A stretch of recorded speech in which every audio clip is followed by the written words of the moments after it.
Hola amigas y amigos, sean bienvenidos al segundo video en la serie de sistemas neurodifusos, en el cual presentaremos a las funciones de membresía y presentaremos la formulación y parametrización de las mismas.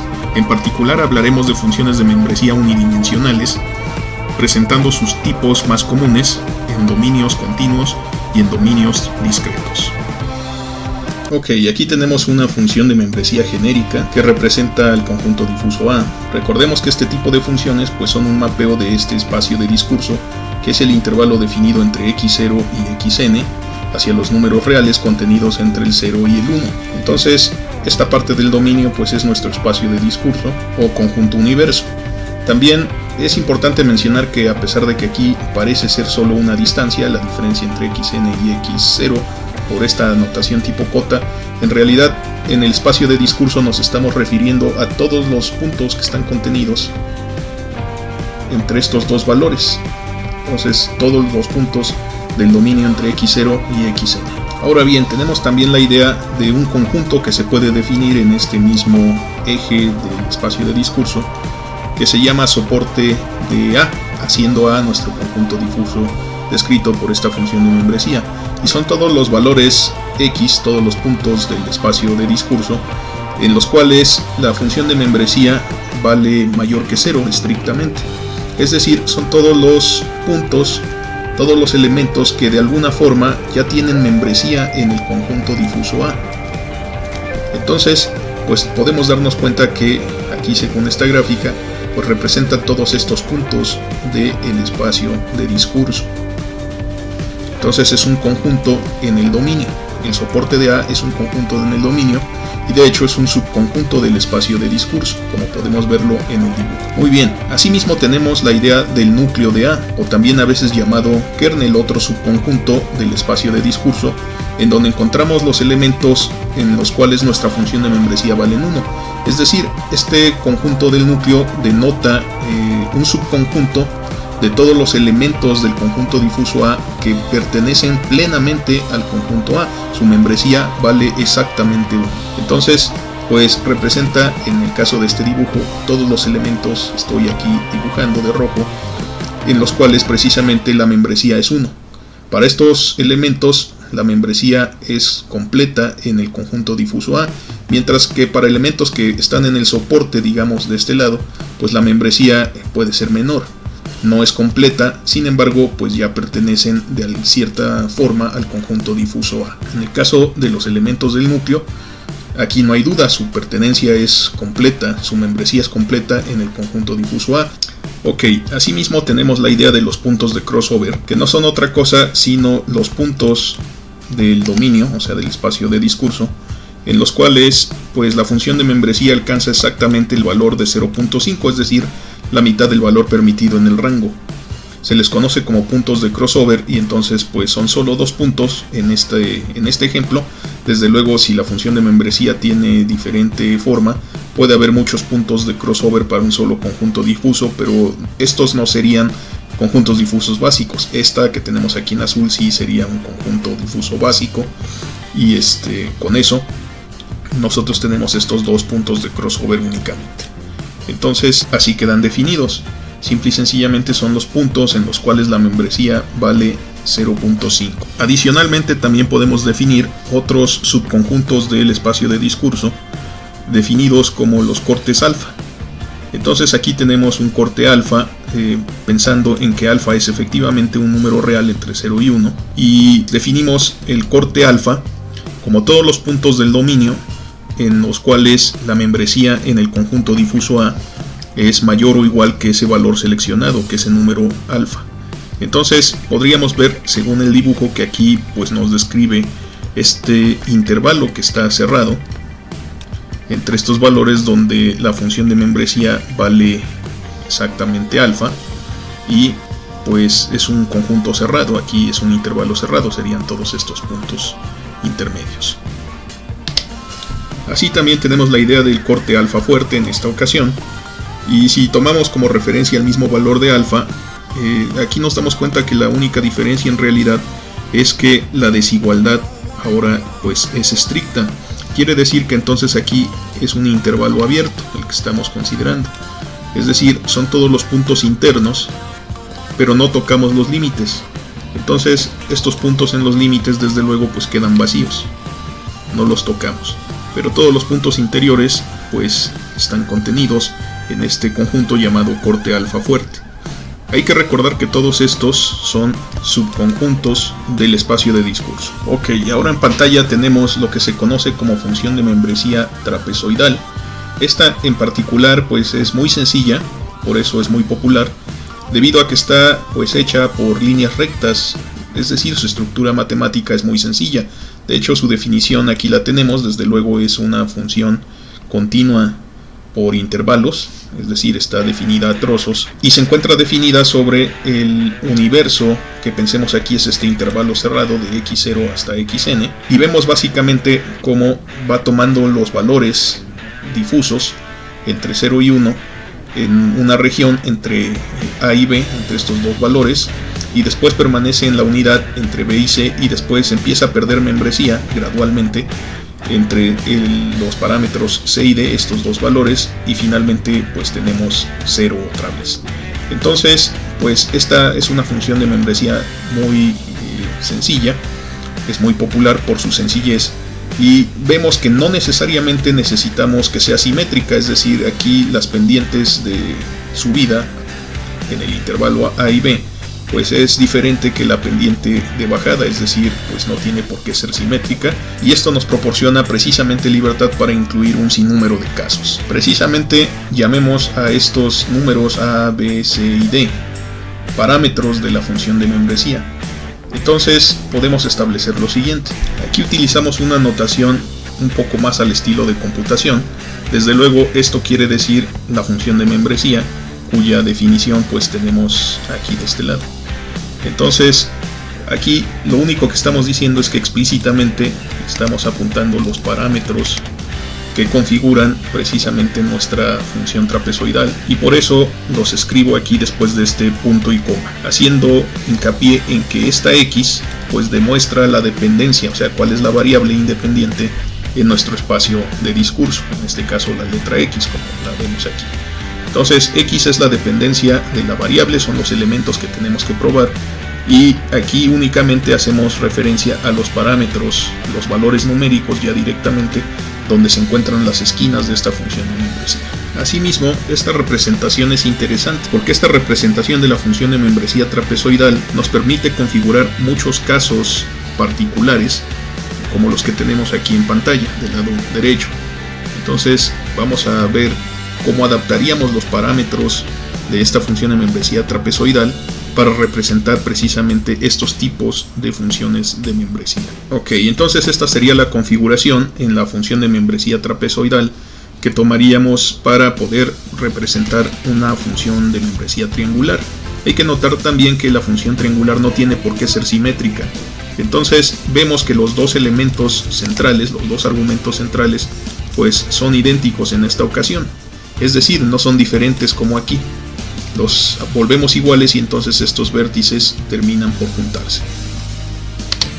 Para representar una función de membresía rectangular o certera, pues simple y sencillamente volvemos a los primeros dos elementos en los argumentos iguales, y luego volvemos a los tercero y al cuarto, los volvemos iguales entre sí. Es decir, son diferentes entre A y B, pero pues llenamos la configuración de parámetros de nuestra función de membresía trapezoidal de esta forma y obtenemos esta función rectangular, la cual por supuesto es certera porque aquí no hay términos medios.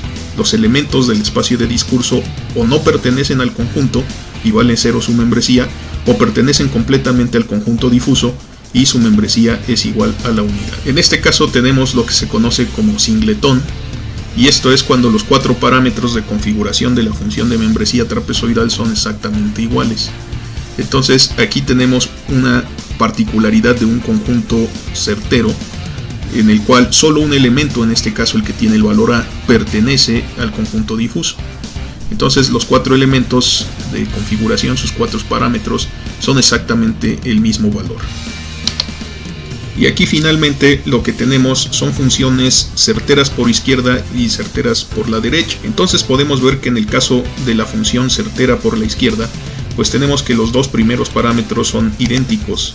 De esta manera pues definimos un cambio abrupto entre 0 y 1, pero a la derecha los parámetros tercero y cuarto pues son distintos y van perdiendo membresía gradualmente nuestros elementos en nuestro conjunto difuso.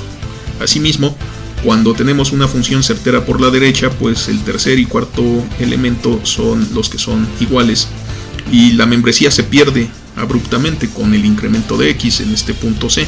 Sin embargo, vamos ganando membresía entre los valores de x igual a a y a x igual a b de forma gradual.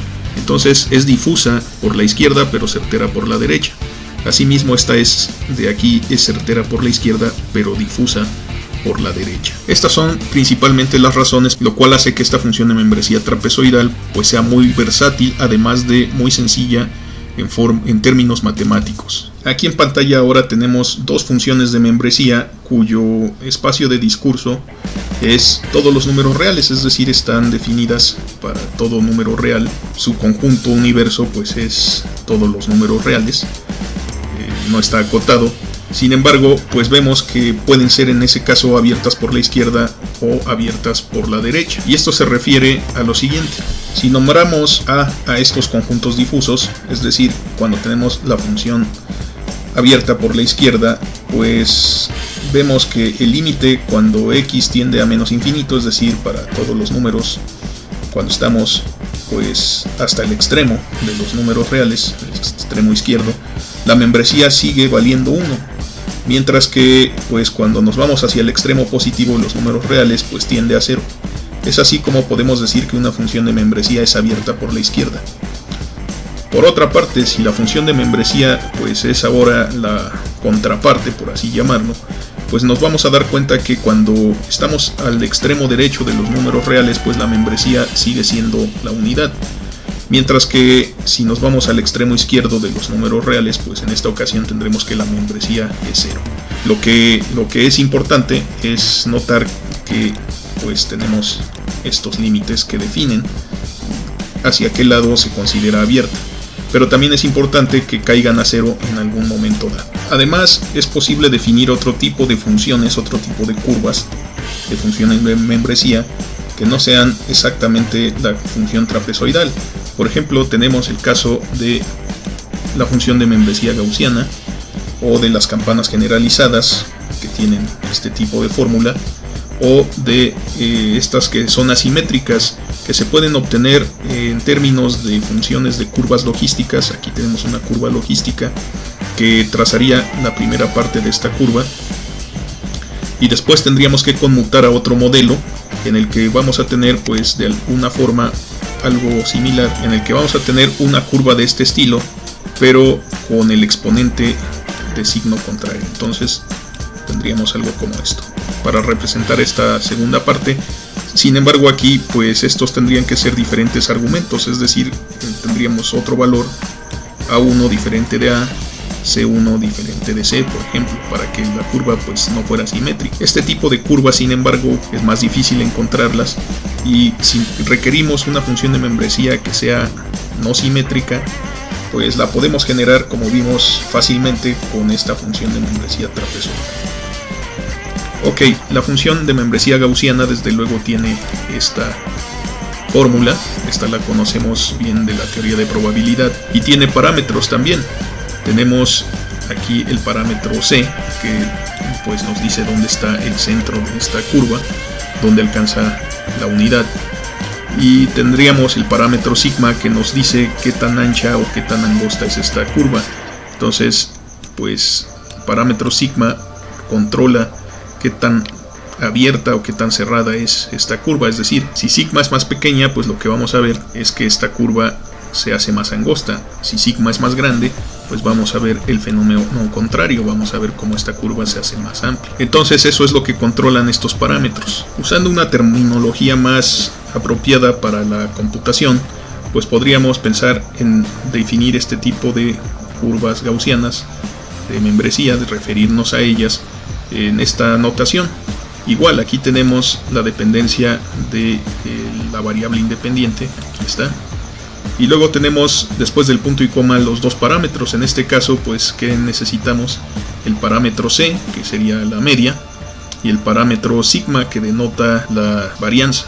Entonces, así es como nosotros podríamos referirnos a esta función de membresía gaussiana. Asimismo, pues tenemos esta campana generalizada, donde vemos los parámetros C, por ejemplo, representa dónde está centrada esta campana, que también es simétrica. El parámetro A pues nos dice qué tan angosta o qué tan amplia puede ser esta curva con forma de campana, y el parámetro B controla pues la pendiente en los puntos de crossover precisamente.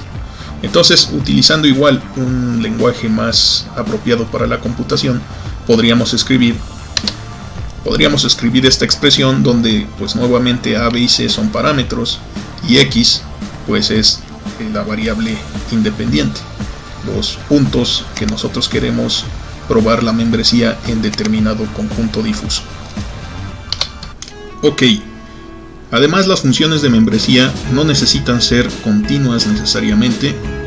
De hecho, podemos también tener funciones de membresía discretas como la que tenemos aquí en pantalla. En este caso es un ejemplo muy sencillo, en el cual pues el conjunto A denota cuántos son los hijos deseados, digamos, por un matrimonio de recién casados. Y aquí vemos sus preferencias. Vemos que lo ideal para ellos sería tener 3 hijos. Con 2 hijos pues más o menos está bien. Con 4 hijos un poquito menos. Pero después de eso pues ya tienen valores de membresía más bajos. Tampoco para ellos es aceptable no tener hijos, según esta gráfica. Entonces, en este caso, por la naturaleza del ejemplo, pues se necesita un espacio de discurso que sean los números enteros, que sea un espacio discreto. Entonces, aquí podemos especificar el conjunto difuso, también utilizando una función de membresía, desde luego, pero en este caso, pues vemos que es un mapeo de los números enteros hacia el intervalo continuo de 0 a 1. Aquí denotamos las membresías, y aquí pues los elementos del espacio de discurso. En este caso, incluso nuestro espacio de discurso lo podemos denotar de la siguiente manera. Aquí vemos pues nuestro espacio del discurso precisamente constituido por los números enteros desde 0 hasta el 6. También podemos definir pues la función de membresía como si fuera una función discreta. De hecho, recordemos que el conjunto difuso, un conjunto difuso, es un par ordenado donde tenemos pues el elemento que vamos a probar y su membresía en el conjunto difuso A. En este caso, aquí denotamos el conjunto, el nombre del conjunto, siempre y cuando pues X sea un elemento del espacio de discurso. De esa forma, pues la notación de conjunto difuso discreto de este ejemplo, el número de hijos deseados, queda de la siguiente manera. Aquí lo tenemos. En este caso podemos ver cómo podemos anotar todos los elementos en una lista aquí fácilmente.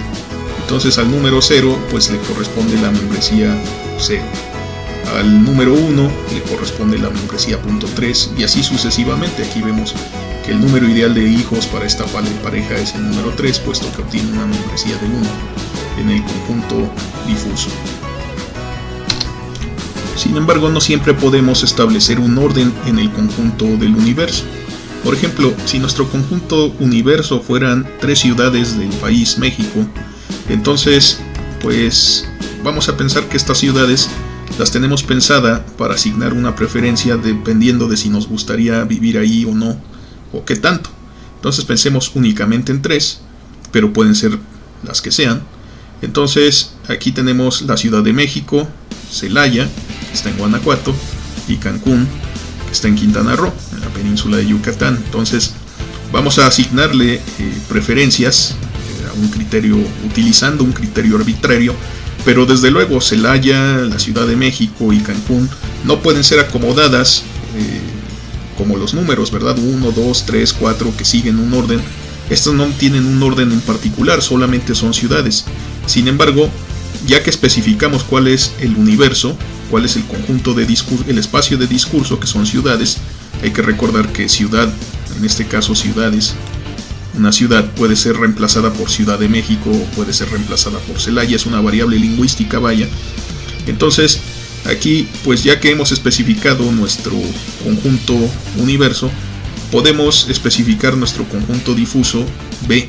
de las ciudades en las que nos gustaría residir en México de la siguiente forma. Ok, entonces aquí tenemos la membresía de las ciudades según nuestro criterio. Por supuesto, y aquí de antemano pido una disculpa a cualquier persona que esté viendo este video y viva en cualquiera de estas ciudades. De hecho, yo vivo en la Ciudad de México. No lo hago con intención de ofender, con ánimos de nada, es solo un criterio arbitrario. Entonces, es solo para ilustrar este punto aquí en términos de los conjuntos difusos. Entonces, el caso de aquí es que pues tenemos nuestro elemento del conjunto universo y le asignamos una membresía a nuestro conjunto difuso. Aquí vemos que según este criterio, la persona que eligió estos números pues relativamente no está tan mal en la Ciudad de México, pero en Celaya estaría mal, no me lo tomen a mal. La verdad es que Celaya es una ciudad muy bonita, sin embargo últimamente ha habido una serie de violencia, ahí ha escalado la violencia muy fuerte, y entonces quizás ese es el criterio por el cual la persona que eligió este valor para esta ciudad pues eligió este valor tan bajo.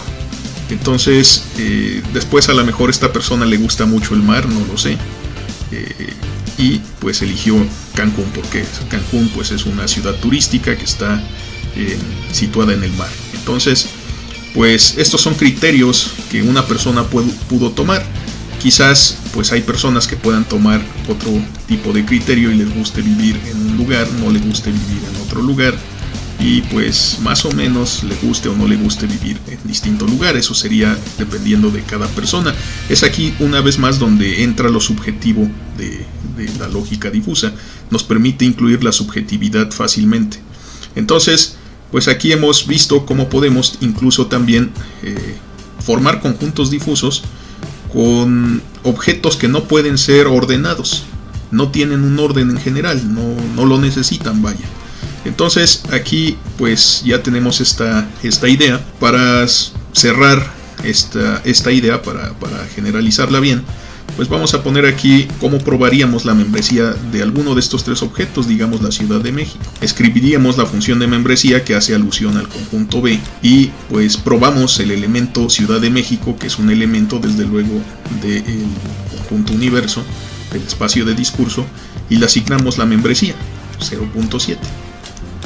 Entonces este sería el valor de membresía de la Ciudad de México en el conjunto difuso B de las ciudades para residir en México según el gusto de una persona en particular. Ok, entonces pues vemos que no necesitamos necesariamente tampoco trabajar con siempre los números reales o siempre los números enteros. Podemos utilizar objetos de otra naturaleza y de todas maneras incluirlos en este análisis de lógica difusa. Ok, entonces pues estas ideas en resumen las podemos ver de la siguiente forma. Si nuestro conjunto difuso tiene un dominio discreto, como puede ser este de las ciudades o puede ser este del número de hijos, entonces nuestra función de membresía será discreta. Denotamos esa función de membresía o denotamos ese conjunto difuso más propiamente dicho utilizando esta notación. Sin embargo, esta no es una suma, lo que significa es una colección.